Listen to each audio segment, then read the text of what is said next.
უთხრა მათ იესომ. ჭეშმარიტად გეუბნებით თქვენ. არიან ზოგიერთნი აქ მდგომთაგან, რომელნიც არ იგემებენ სიკვდილს, სანამ არ იხილავენ ღვთის სასუფეველს, ძლიერებით მოსულს.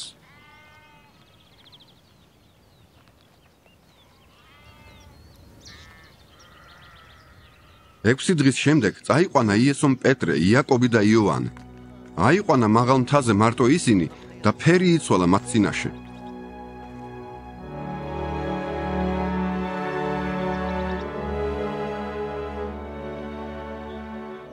მისი ტანისამოსი გახდა ბრწყინვალე და ძალზე თეთრი, ისეთი, რომ გამთეთრებას დედამიწაზე არ ზალოს, ისე გათეთრება. ეჩვენა მათ ელია მოსესთან ერთად და ესაუბრებოდნენ იესოს. პეტრემ უთხრა იესოს: რაბი, რა კარგია ჩვენთვის აქ ყოფნა. გავაკეთოთ სამი კარავი, ერთი შენ, ერთი მოსეს და ერთი ელიას. ვინაიდან არ იცოდა რა ეთქვა, რადგან ყველა შეშინებული იყო. გამოჩნდა ღრუბელი, რომელმაც დაჩრდილა ისინი, ხოლო ღრუბლიდან გამოვიდა ხმა.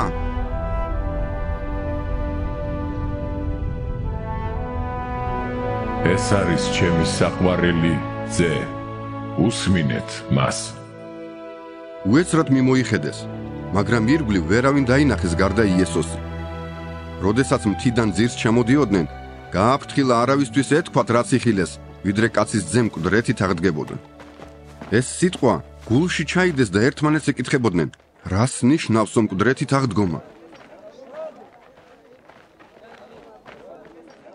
კითხეს მას: რატომ ამბობენ მწიგნობრები, რომ პირველად ელია უნდა მოვიდესო? მან უპასუხა მათ: მართალია, პირველად ელია უნდა მოვიდეს და აღადგინოს ყოველივე. კაცის ძეზე კი როგორღაა დაწერილი, რომ მას მართებს ბევრი ინტაჯოს და დამცირებული იქნეს.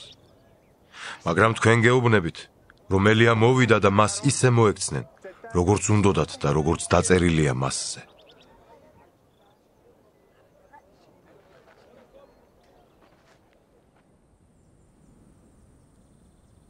როცა მოწაფეებთან მივიდა, იხილა მათ ირგვლივ დიდძალი ხალხი და მათთან მოკამათე მწიგნობრები.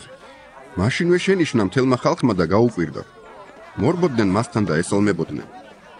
კითხა მათ: რაზე ედავებით ანუ? ხალხიდან ერთ-ერთმა მიუგო: მოძღვარო, შენთან მოვიყვანე ჩემი ვაჟი, რომელიც უტყვისულით არის შეპყრობილი. სადაც კი შეიფხრობს, ძირს ანარცხებს და გადმოსდის დუჟი, კბილებს აღჭენს და შეშდება. ვთხოვე შენს მოწაფეებს, რომ განედევნათ, მაგრამ ვერ შეძლეს. მიუგო მათ და უთხრა: ჰოი ურწმუნო მოდგმო, როდემდე ვიქნები თქვენთან? როდემდე უნდა გითმინოთ თქვენ? მომიყვანეთ იგი. და მოუყვანეს მას. როგორც კი სულმა დაინახა იგი, დაანარცხა, დაეცა მიწაზე, გორავდა და დუჟის დიოდა.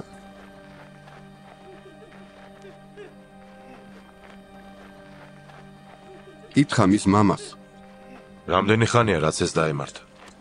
უთხრა: პატარაობიდან.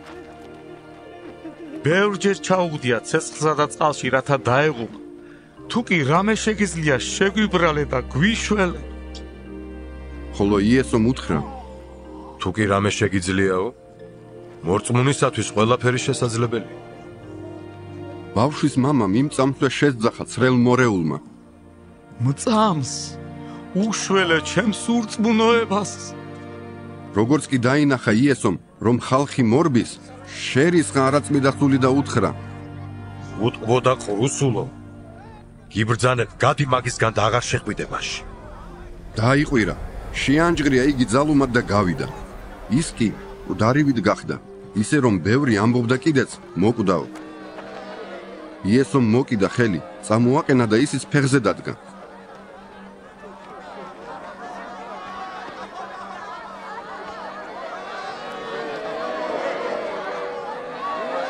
შინ რომ შევიდა, მისმა მოწაფეებმა განმარტოებით კითხეს მას: ჩვენ რატომ ვერ გავდევნეთ იგი?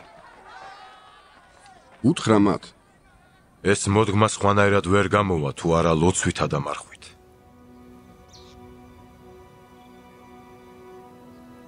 იქიდან წასულები გალილეაზე გადიოდნენ. არ უნდოდა რომ ვინმეს ეცნო. ვინაიდან ასწავლიდა თავის მოწაფეებს და ეუბნებოდა. კაცის ძე გადაცემული იქნება კაცთა ხელში. მოკლავენ მას და მესამე დღეს აღდგება.